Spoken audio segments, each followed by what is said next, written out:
math is about functions. What are they? Okay. Does anyone remember anything about what a function represents or is? Well, a function is a mechanism in which we have an input and then we have an output. So I create a function by creating a relationship. So here's a relationship. I'm just creating one right now. I'm saying I'm going to pick x values from here, and I have 3, 10, and -4.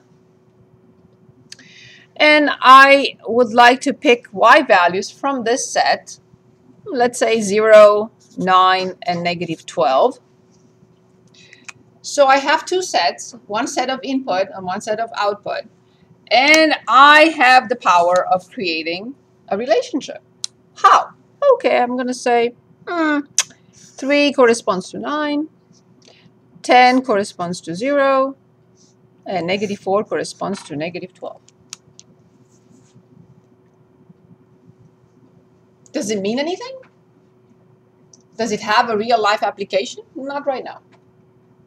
It's something that I just created. But this is a function.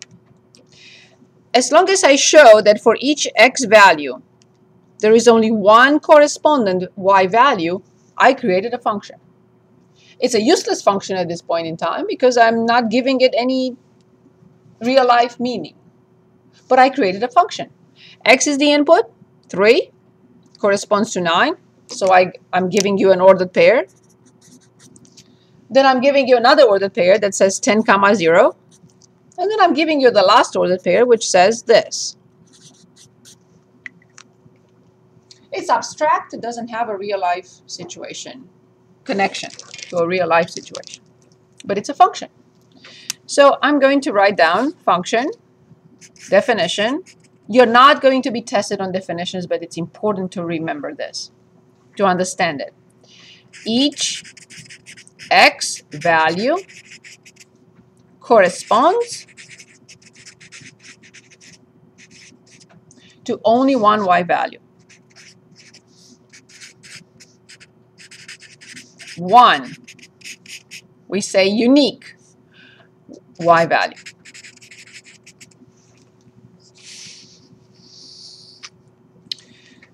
Here's another situation. Imagine other numbers here, and let's say I have this. A number.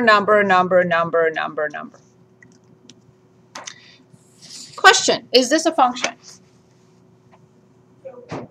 It's not a function. Why? Because I showed that here that one x value, the first set is always the set of x, and the second one is always the set of output, input, output. I show that this particular x value corresponds to two y values. So although this is a function, this is not a function. It's called a relation. It exists, yes, but it's not a function. Here's one more scenario for you.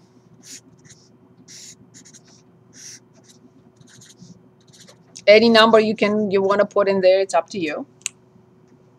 Is the third scenario a function?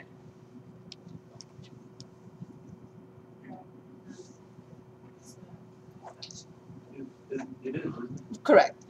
Each x value corresponds to only one value. Each x value corresponds to only one y value. Each x value corresponds to only one y value. So this is a function as well. So on the Each x must correspond to only one y. But they can share a y value? They can share y value. Awesome. So that's my next idea in line. Here it is. Let's look at the following graphs. So what did we just do? We identified functions from some bubbles, right? I gave you bubbles. I gave you x values and y values, and I said, okay, if this is the relationship I create, is that a function or not? But now I want to identify which one is a function from graphs. So I'm given a few graphs. Let's say I have this graph. Let's say I have this graph. You don't know the first one, you don't know the second one. We haven't talked about that yet. But you know the third one. And I want you to tell me what is the third one. You cannot have doubts about this one. What kind of graph is this? Linear. It will be called a linear function.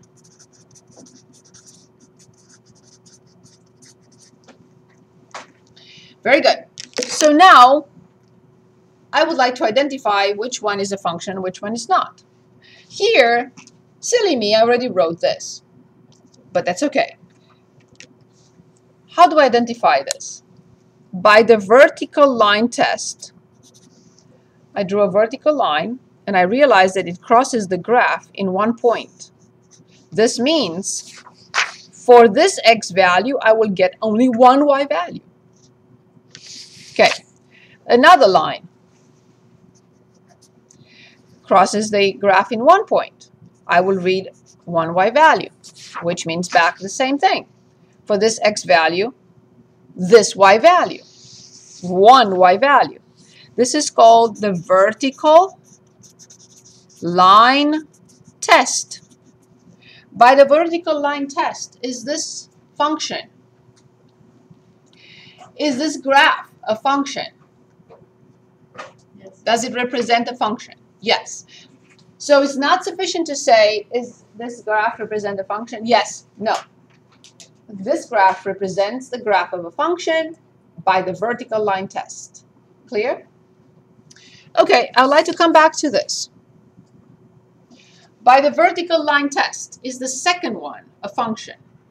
No, because of this situation. Two x values, I'm sorry, the same for x equals 0. Let me show it here first. I read two different y values, which is this. For this particular x value, I read this and I read this. For x equals, not 0, for x equals 2, I read y equals 3 and y equals -2. So for x equals 2, I will have -2 and 3. And this is clearly not a function, a relation. By the vertical line test, not a function. Okay. What about this? We don't know this graph yet. We will. But what do you think? Is this the graph of a function or not? Yes. Yes. By the vertical line test, all of them hit the graph in only one point. However, this is what Chris was saying. Let's look at this. For this y value, I will get two different x values. That was his question a minute ago. So here it is. For this x and for this x, they both have the same y value. So let's say this is y equals 1 and this is 10 and this is -3. So 10 and -3 will correspond to 1. It's still a function by the vertical line test. 10 and -3. 10 and -3 have both the same y. So yes, they can share the same y. Two different x values or even 5 different x values can share the same y. That is still a function. Any questions? Nicole, do you have a question? Are you okay? Everyone okay? Okay, perfect. Now, let's go back to, I was 4.5, 3.6. I want to show you a graph. I like this graph in all these three graphs in the book. So So here it is. The graph shows the average monthly temperature for Chicago, Illinois for this year, or the year, whatever. Use the graph to answer the questions. Reading from graphs is another powerful skill to have. It's very important to learn. Do we use this in real life situation? Does anyone that you know of, or you heard of, or you've seen on the news who reads graphs? A lot. People who play the stock market, if they can't read a graph, they should not even put a penny on anything, right? So reading from a graph is very important. Approximate the average monthly temperature for June. So I go to the month of sixth month, right, June, and I approximate somewhere between 60 and 70, closer to 70. I would say maybe 68 or 69. I don't know. It's very difficult to have a good approximation, but at least I know it's somewhere closer to 70, not 70 and not above 70, right? For what month is the average monthly temperature 26? 26, hard. So 26 is somewhere here in the middle. Now the temperature is given. Okay, it appears that I have 2 points. I have a point for the month of February, and I have a point for the month of December for temperature of 26. Is this graph of a function? Is this graph the graph of a function? Yes. By the vertical? By the vertical line test, this is indeed a function. Good. Now I would like to discuss those two bubbles. Okay, here is the first bubble. X values. Has a very important name. What am I writing here? Important name. It's called domain. The set of values of X, called domain. Y values.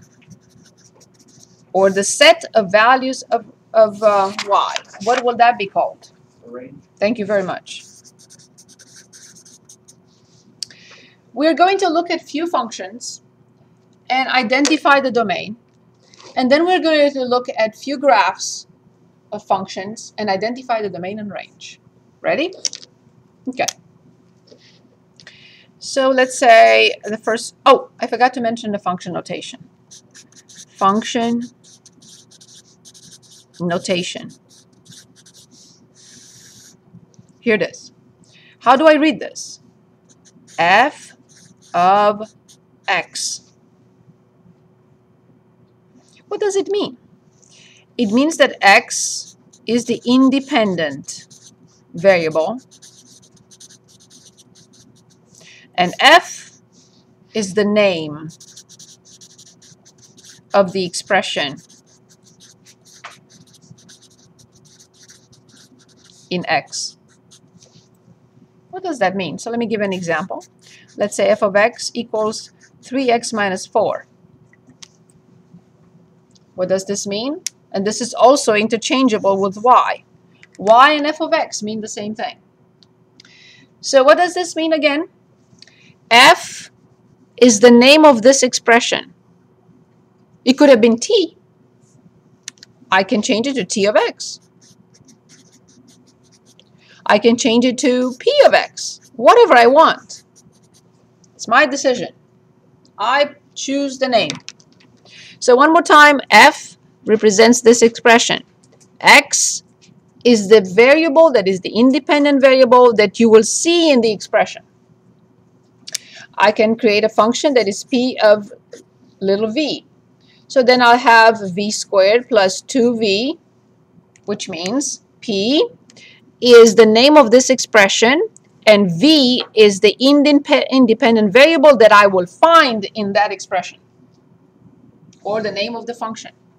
So P is the name of the function and v is the independent variable that I will find in that expression of the function. That's how we denote functions. Very good. So finally, I'd like to look at f of X. equals x plus 1. I'd like to look at f of x, x squared minus 3x.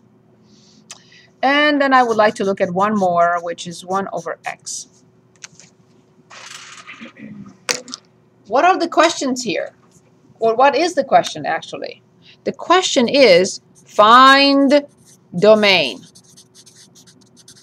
for these functions. What does that mean?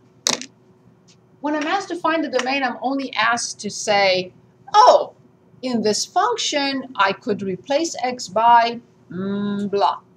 That's all it means. Can you say that again? Yes.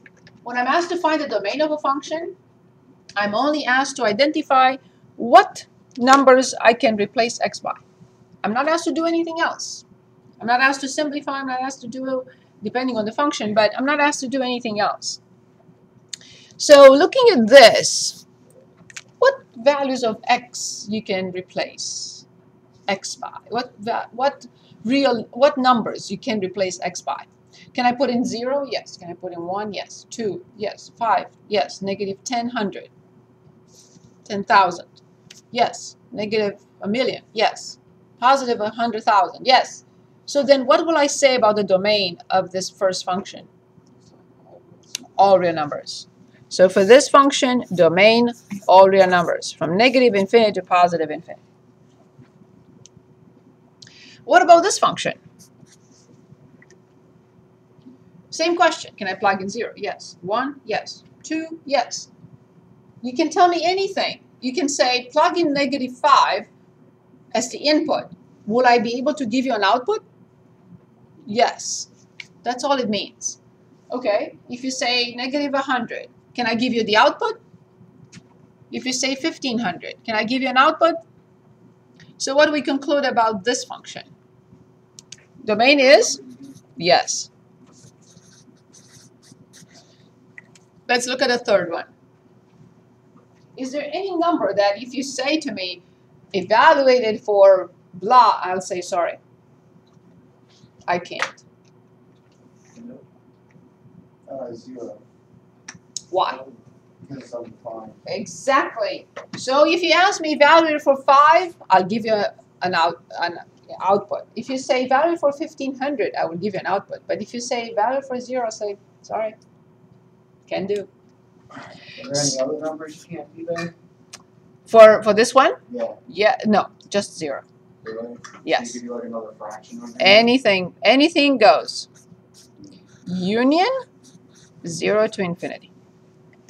That's how we write the domain in interval notation. Okay? Let me give you Is this one. the only example of function that you can't plug in a number? I wish. I wish. There are so many. Here's another one.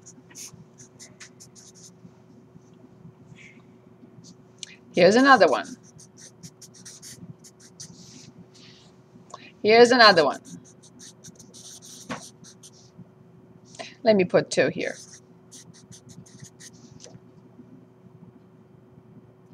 We're not going to discuss these functions here. Not in this course. But this one, yes. Can anyone tell us what is the x value that if you ask me to plug it in, I'll say sorry. I can plug it in, but I cannot give you an output. Negative 3. Exactly.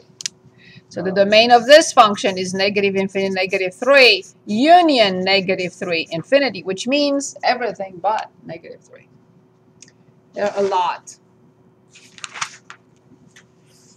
Very good. Well done. Oh, yeah, I want to add one more function here.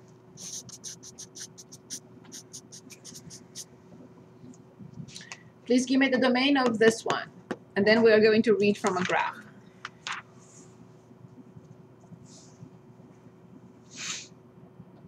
Would it be negative 4? Careful, let's think. If you ask me to plug in 0, yeah, I'll give you 4. If you ask me to plug in negative 4, I'll give you 0. If you ask me to plug in 10, I'll give you 14. If you ask me to plug in negative 20, I'll give you 16. If you ask me to plug in 100, I'll give you 104. it must be all. Exactly. No problem. This is a nice function. No problem. Very good. Very good. Okay. I like this problem in your book. Let's take a look at it. Here's a graph.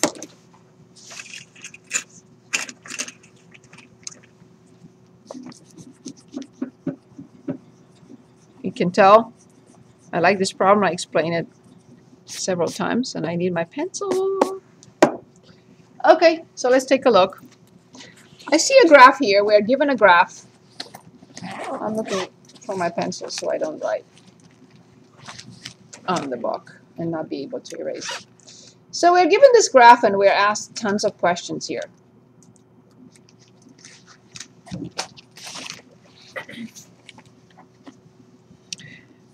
My first question for this graph, I would like you to tell me whether this is a function.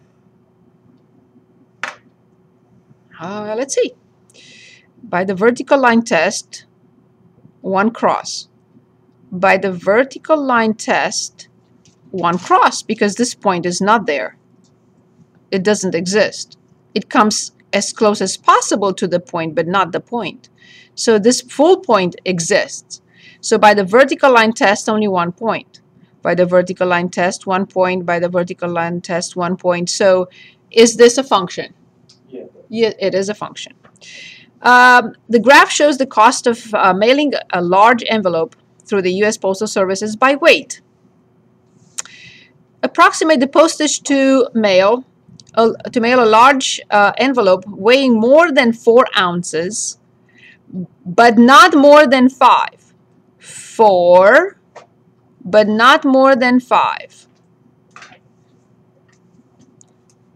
More than 4 ounces, but not more than 5. So 1.5. Exactly, right here. So if I have an envelope that weighs between 4 and 5, not 4, but it can be 5, but not more than 5, I will be paying $1.5. Approximate the postage to mail a large envelope weighing more than 7 ounces, but not more than 8. 7, 8. I will be paying $2. Give the weight of a large envelope that costs $1 to mail. $1 between 1 and 2. Not 1, because 1 is here, not here, but anywhere between 1 and 2, but it can be 2. If you have $1.25, what is the weight of the largest envelope that you can mail? $1.25. $1.25. We already did that. This is the reverse question, right? No, that was more. I'm sorry. 1.5 right here. Sorry. Right? Is the reverse question between 4 and 5. Any questions? Any questions? You okay? Okay, very good. Just watch the video. Good. I like to look at a problem, which is a set of problems 75 through 80. 75 through 80 on page 236. I am going to copy the graph. And I have the points. I'm reading them from the book.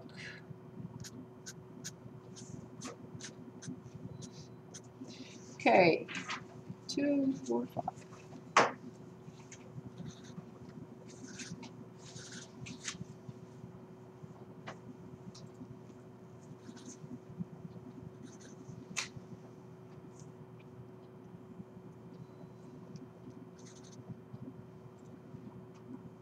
And that is 1, 2, 3, and 2.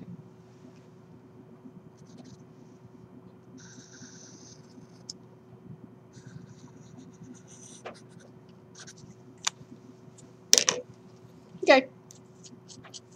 Here's the graph. Question, first question, of course, is this a graph of a function? Yes, it's the graph of a function by the vertical line test. Agreed? Yes? Complete the ordered pair solution for f. So we're asked to complete 0, comma, a number.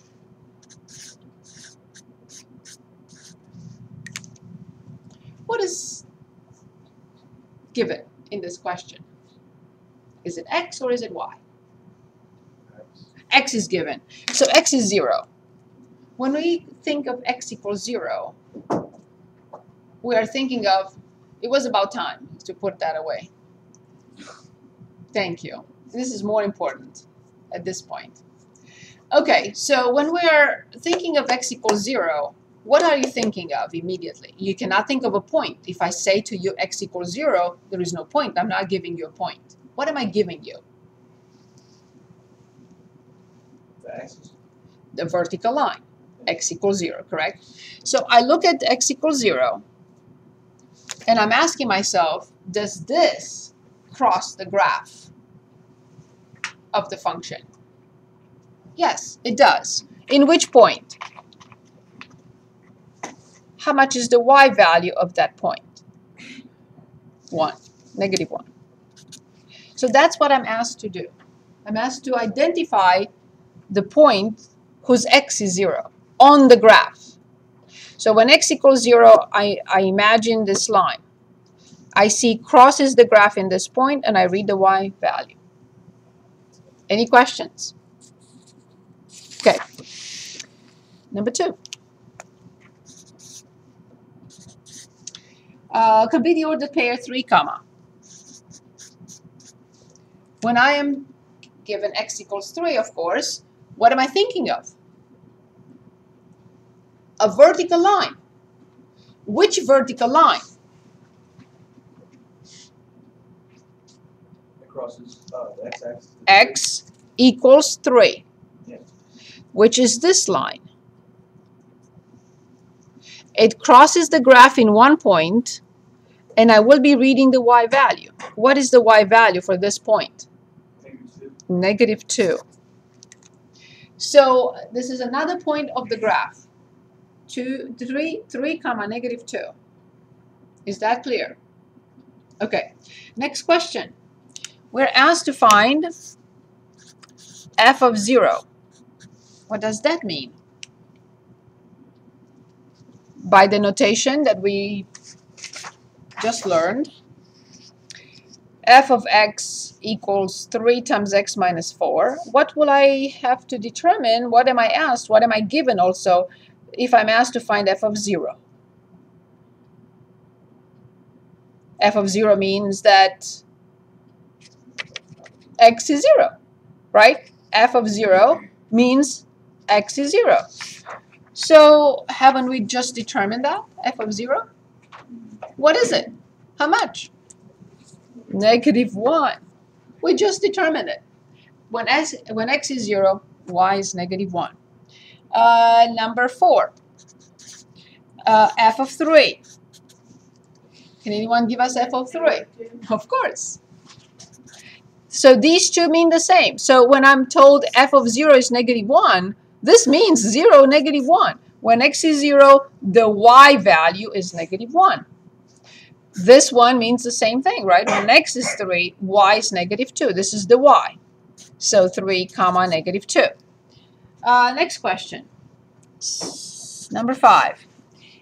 If f of x is 0, find the values or value of x. F of x is 0. Find x. What am I given now? Obviously, I'm not given x.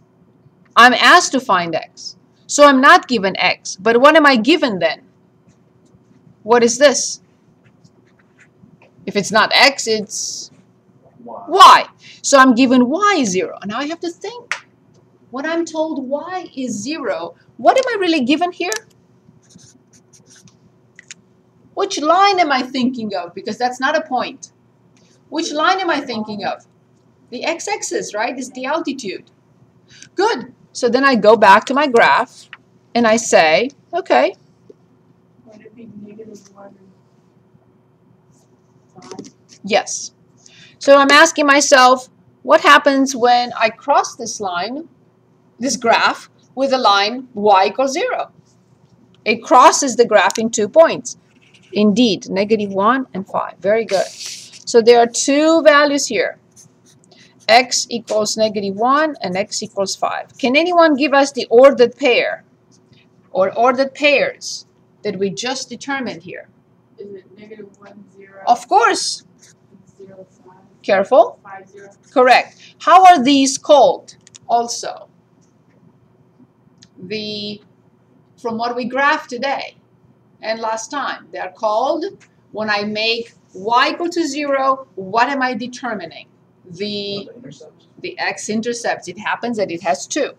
So these are also called x-intercepts. Also, I want to draw your attention to another name that is very useful, which is here in second and calc, the 0.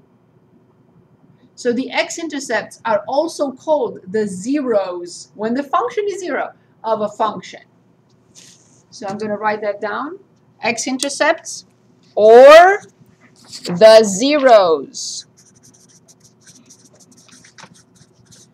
of f of x. Very good. Number 6. If f of x now is -1, find x. Let's go back to the graph. First of all, I'm asking myself, what am I given? Am I given x or am I given y? Give it y. Correct. Y equals -1.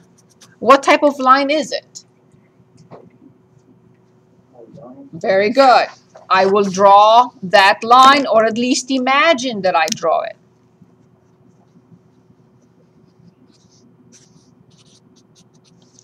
Does it cross the graph of the function anywhere? How many points? 15 points. Right. Here's one, and here's the other. Yes. I was looking at that. So I have to read the x values. Can anyone read the x values for us?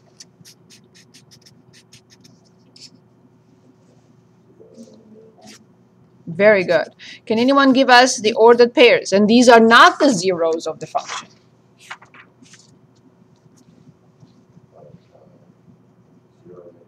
Awesome. 4, -1. Very good. Those are the ordered pairs that we read from. Now we would like to look at number 7, domain. And number 8, range. Okay, so let's look at the graph again.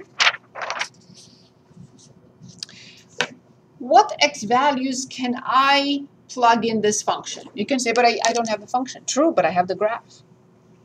So x values, domain, are measured on the x-axis. Once I see these arrows, then I know the function continues forever. So if I continue this function or extend it, will I be able to read the value for x equals -100? When x equals -100, y will be 1500. I don't know. Will I be able to go further to the left and read when x is -10,000? Yes. What about further to the right? Yeah. So what do we conclude about the domain of this function because of those arrows? They're continuous. Yes? So what will be the domain? Between, exactly. Domain is indeed all real numbers. We read it on the x-axis. It goes on forever. I will be able to determine any output for any x, any input. Okay, now let's talk about the range. Range is measured on the y-axis from the lowest possible y value to the largest possible y value. Where is the lowest possible y value for this function?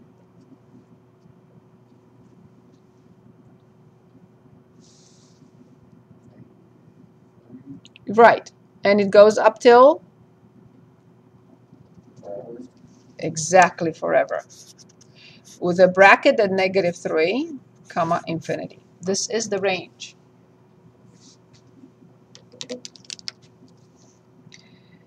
Question now. What is the trend of the function as I move from left to right? What is the trend of this function on this part of the graph? The trend is decreasing. What is the trend between x equals 2 and above? The trend is increasing indeed. We can read so many different things from a graph. Okay.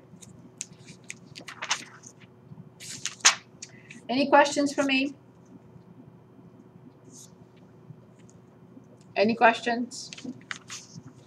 I'm done. I'm finished with chapter 3 with you. We completed chapter 3. I would like to start reviewing with problems from page 245. I highly recommend. I really like. I would miss this book in the long run, I think, because of the highlights at the end of each chapter. I don't know if I showed you or not. At the end of each chapter, for example, here, it starts on page 238. It says highlights. It gives theory, description, example. Description for section 3.1, example. 3.2, example. 3.3, example. I really like this setup. So this is what I would do. After reviewing everything, after doing my notes, working on every problem, I will look at these highlights. There are a few pages, not a lot of problems, but it gives you an example for each topic, for each concept, for each learning outcome. And it's really nice. Okay, so let's start working on a few problems. Now we have another half an hour roughly.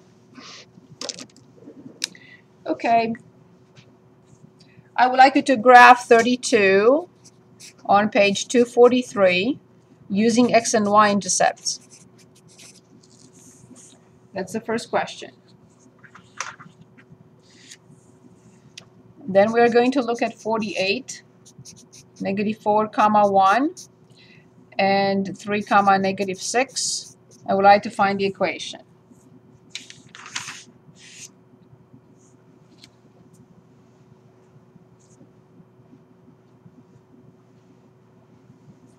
And then I would like to look at 97 on page 244, which is g of x equals x squared plus 12x.